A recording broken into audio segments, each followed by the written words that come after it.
Kumusta na mga kadulang? Isa lamang sa mga paborito naming mga Ilocano ang putahing ito, ang ata-ata. Panuorin po ninyo itong video na imas na ito'y. Dulang Ti Ilocano Channel, your kakwentuhan and food adventure channel.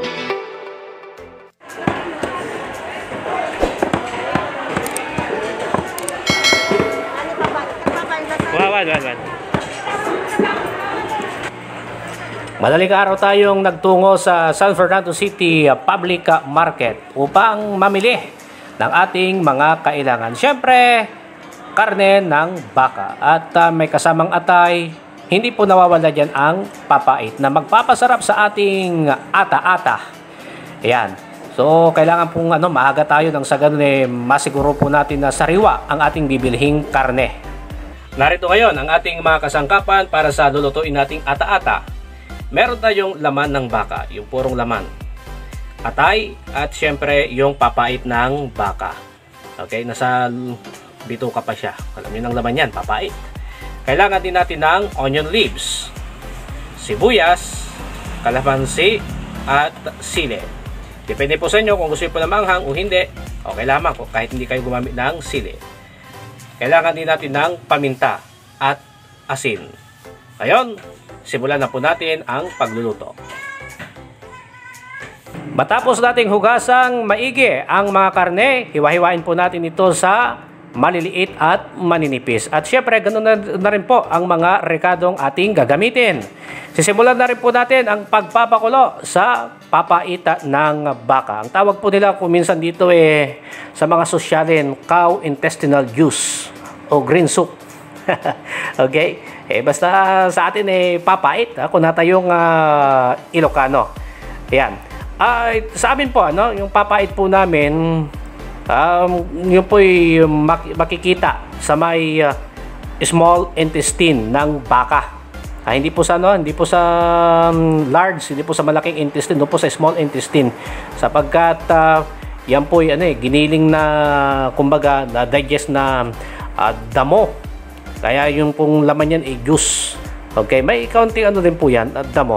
Pero hindi naman po yan masyadong maamoy. O kaya mabaho.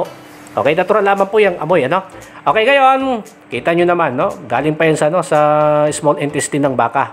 Ibubuhos na po natin yan, yung papait na yan. Okay? Pero sa mga hindi po sanay, hindi po kaaya-aya sa kanila yung amoy, Pero sa amin pong mga Ilocano, depende naman po sa Ilocano, di ba? Sanay po tayo dyan. Sapagkat kinalakahan din po natin yung pagkain po ng pinapaitan o kaya ay ata-ata. Okay? Pipigain lamang po nating maigiyan ng sa ganun masaid. Yung pong mga papait. Ilagay po natin sa kawali at dadagdagan po natin ng tubig. Sisimulan na po natin silaban. Sisilaban. Yan, aapo yan. Itong ating kalan. Okay? Nasa medium heat lamang po yan. Papakulan lamang po natin ito ng sa loob ng 15 minuto. Okay? Kapag medyo natutuyuan, lagyan po natin ng tubig. Dadagdagan lamang po natin. Okay? Kapag nababawasan po, kita nyo naman, kumukulo na. Para tayo nagluluto sa langit, maulap. Siguradong masarap ang ating putahe. Okay? Matapos ang ilang minuto ng pagpapakulo sa ating papait, papatayin na po natin ang apoy sa kalan at ang gagawin po natin ay papalamigin lamang po ito. Yan. Para mas maganda pong tingnan at kaya-aya sa ating paningin ang ating magiging sauce. Yan, papait sauce.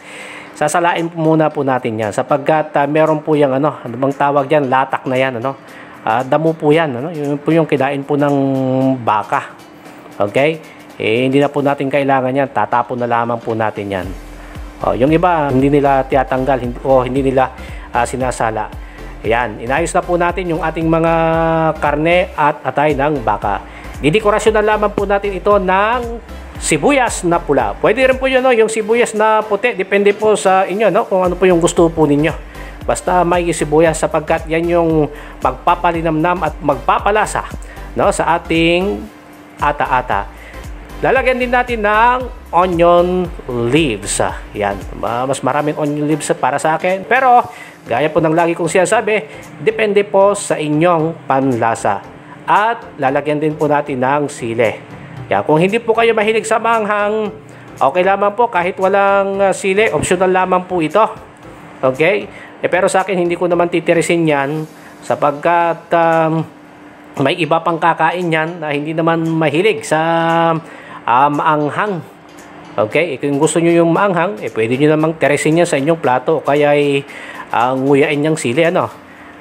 Pipigaan natin ng isang kalamansi. Pero kung wala kayong kalamansi, okay lamang kahit suka. Mas masarap kung sukang Ilocos. Parang mas malasa talaga. Okay? So, heto na. Yung pinagpigaan natin ng kalamansi, tatabi lamang po natin yan. Pang dekorasyon ba? Okay? Ang ganda ng pagkakaayos, no? Pero sisirain din naman yan mamaya. Lalagyan din natin ng asin. Depende rin po sa inyong panlasa, no? Hindi ko po sinasabi kung ilang kutsarang asin. At syempre, bubuhusan po natin ng papait.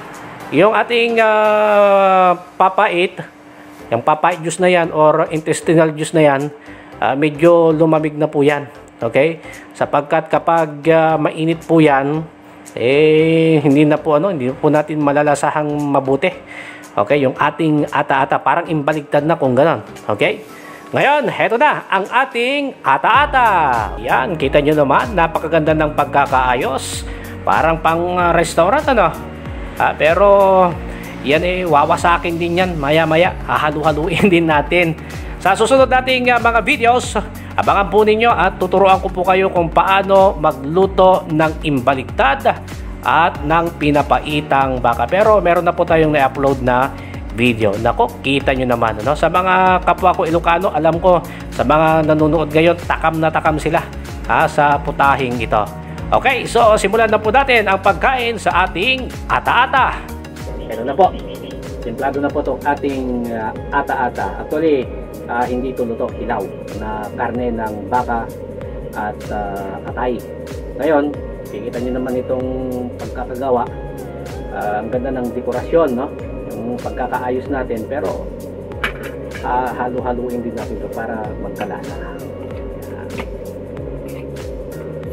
Yung sili, depende sa inyo kung gusto nyo na maanghang. Ngayon, sabi ko kanina,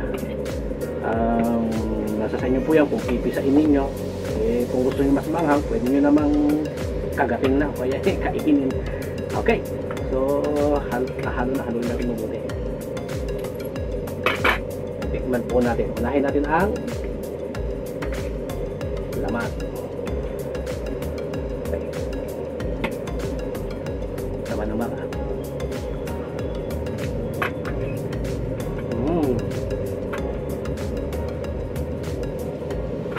Malinamnam, masarap. Okay, ngayon ang atay. Lagyan mo din ng sibuyas.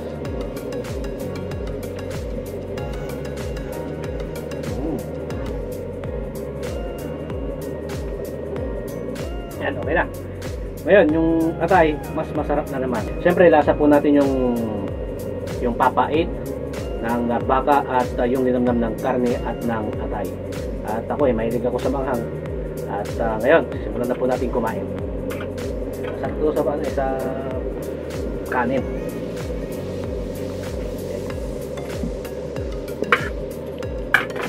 Tapos sili.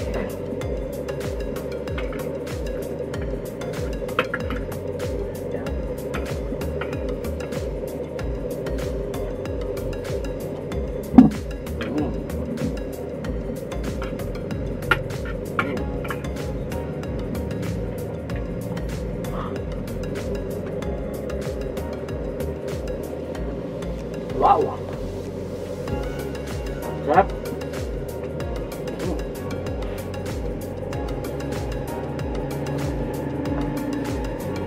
Okay.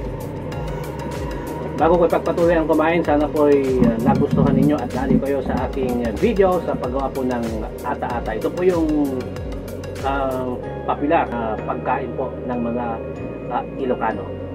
Well, mag-subscribe po sana kayo at i-like lamang po ang ating video. Maraming salamat po sa inyong panonood. Kain muna!